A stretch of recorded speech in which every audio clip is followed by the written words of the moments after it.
जो सुगंधि के कोश हैं, जो सभी का पोषण कर वृद्धि प्रदान करते हैं।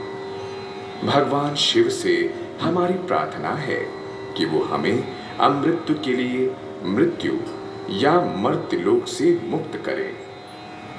जैसे कि परिपक्व ककड़ी बिना कष्ट अपनी बेल से अलग हो जाती है, ठीक वैसे ही भगवान हमें मृत्यु और पुनर्जन्म के चक्र से मुक्ति दिलाकर मोक्ष की ओर ले जाएं।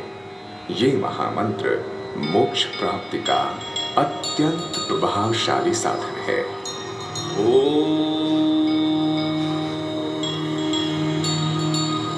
त्र्यंबकं यजामहे सुगंधिं पुष्टिः वर्धनम्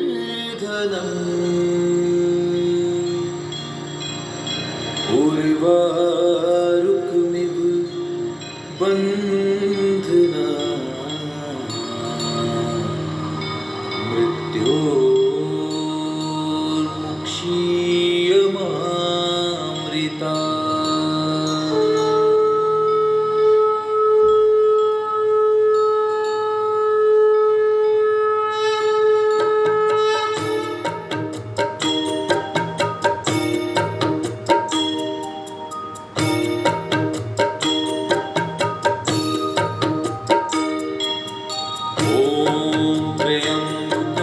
यजामहे सुगंधिं पुष्टिः वर्धनम् उर्वारुकमिव बन्धना मृत्योर्मुक्षीयमामृता।